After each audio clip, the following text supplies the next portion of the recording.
अच्छा जी। ये मैंने दोबारा इलेक्ट्रिक सेल बनाया, इसमें कॉपर सल्फेट मैंने क्या लिया हुआ है, इलेक्ट्रोलाइट लिया हुआ है। ये क्या है मेरे पास, कोई भी ऑर्नामेंट है, ऑर्नामेंट यानी कोई चेन है, उसके ऊपर मैं कॉपर की प्लेटिंग कर रहा हूँ।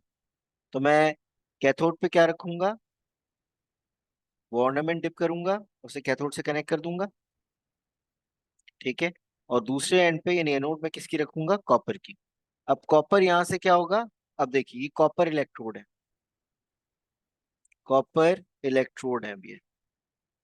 पहले हम करते हैं खाली किसके, ग्रेफाइट वगैरह के इलेक्ट्रोड, ये कार्बन इलेक्ट्रोड करते हैं, अब ये कॉपर इलेक्ट्रोड है। अब यहाँ से क्या हो रहा है, कॉपर निकलेगा और यहाँ एक लेयर डिपॉजिट कर लेगा। कैथोड पे क्या हो रहा होगा, कॉपर डिपॉजिट हो रहा है, देखिए सॉलिड बन रहा है और एनोड से कॉपर डिसॉल्व हो होके किधर आ रहा है, कैथोड की तरफ आ रहा है। ठीक है। इस फिनोमेना को बोलते हैं इलेक्ट्रोप्लेटिंग। क्लियर है। इसमें जिंक की प्लेटिंग को बोलते हैं गैल्वेनाइजेशन। जिंक प्लेटिंग ये हमारे कोर्स में मौजूद है, अक्सर लिखा हुआ भी आता है गैल्वेनाइजेशन। ठीक है। और क्रोमियम की प्लेटिंग को हम क्रोम कहते हैं। क्रोम कहते हैं ना, क्रोम हम करवा देते हैं बाइकों की, गाड़ियों के ऊपर एलॉय रिम जो होते हैं उनके ऊपर, ये गाड़ियों की जो स्टील की चीजें होती हैं उनको हम क्या करते हैं, क्रोम कर देते हैं, यानी कि क्रोमियम की लेयर चढ़ा देते हैं, एक शाइनी लेयर होती है वो हम चढ़ा देते हैं। ठीक है। इसी तरह किसी जमाने में, वो बचपन में अगर आपको पता हो ना हो, लेकिन पांडे, सही करा लो, पांडे, वो पांडे बोलते हैं बर्तन को, तो वो सिल्वरिंग करके जाता था सिल्वर के उस पे, तो वो एजी नाइट्रेट, सिल्वर नाइट्रेट वो मिक्स करता था, उसमें पाउडर डालता था। उसके बाद वो भी इलेक्ट्रोप्लेटिंग काइंड नहीं, वो बेसिकली रिएक्शन कराता था, सॉल्ट की डिपोजिशन कराता था, वो सिल्वर सॉल्ट की डिपोजिशन होती थी आपके सिल्वर के बर्तनों पे, बचपन में होती थी, हम देखते हैं, अब तो खैर सिल्वर के बर्तन है नहीं, अब तो स्टील एल्यूमिनियम आ रहा है। ठीक है। तो बहरहाल ये चीज हो गई, उसके बाद अब इलेक्ट्रोलिसिस मेजर स्केल पे यूज कहाँ होती है,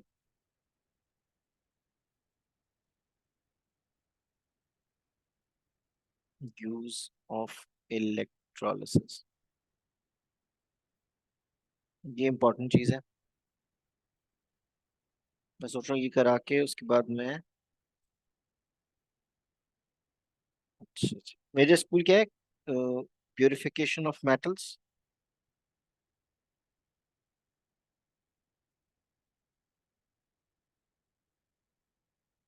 फ्रॉम ओर्स। ठीक है। अब एक सेल में डिजाइन कर रहा हूँ, बना रहा हूँ, ये इलेक्ट्रोलाइटिक सेल है किसका, एल्युमिनियम की एक्सट्रैक्शन का।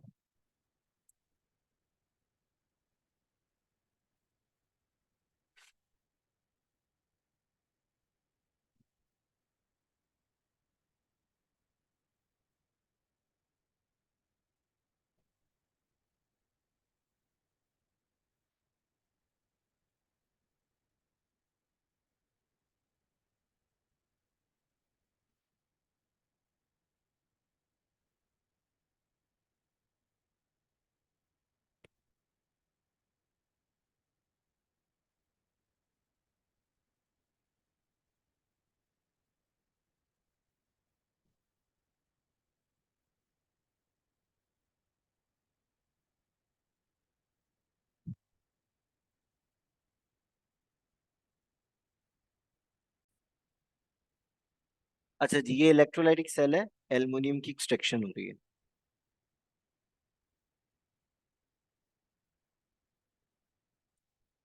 इसको मैं दोबारा रिपीट कर देता हूँ, रिकॉर्डिंग इसमें मैंने बंद कर दी थी। एक्सट्रैक्शन, एल्युमिनियम एक्सट्रैक्शन, इलेक्ट्रोलिक सेल है, ये जो लाइनिंग है इसकी, ये कैथोड है, और जो ये चार मुझे ब्लॉक्स नजर आ रहे हैं ये एनोड है, ये पॉजिटिव है, और ये ग्रेफाइट से बने हुए हैं।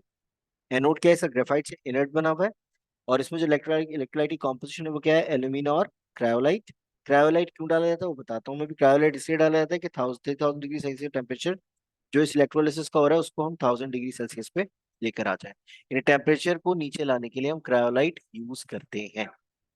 ठीक है। अब क्या होता है इसमें, मोल्टन बताया कि एल्युमिनियम मोल्टन होता है, तो Al2O3 अब ब्रेक डाउन हो रहा है अपने आइंस के अंदर, तो Al +3 और O -2 में ये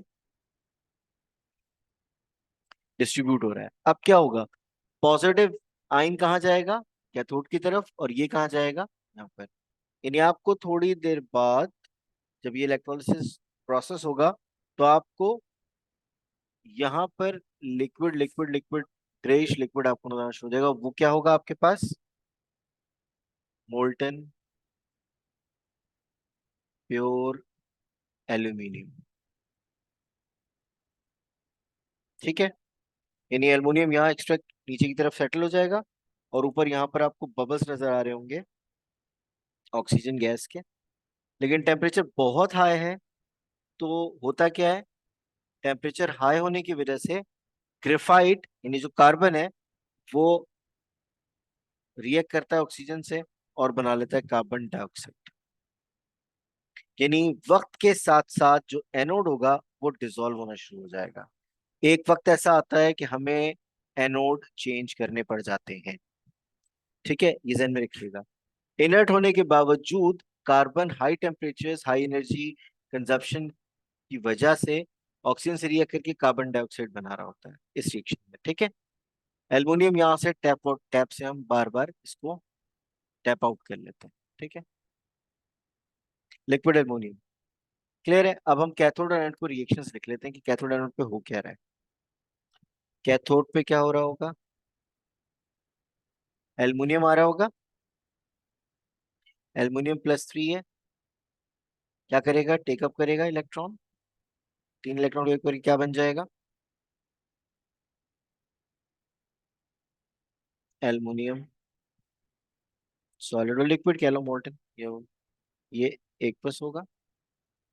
अब एनोड पे क्या हो रहा होगा वो देख लेते हैं।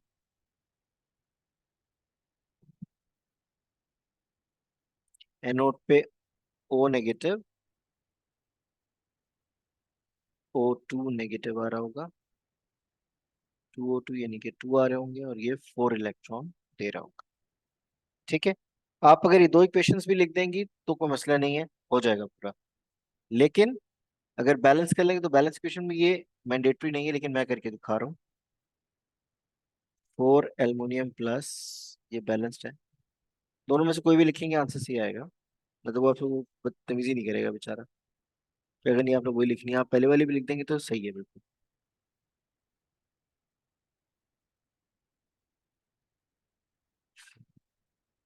ये पूरी मैंने 4 से मल्टीप्लाई कर दी, ये मैंने 3 से मल्टीप्लाई करा दी, ये इलेक्ट्रॉन मैंने बैलेंस कर दी।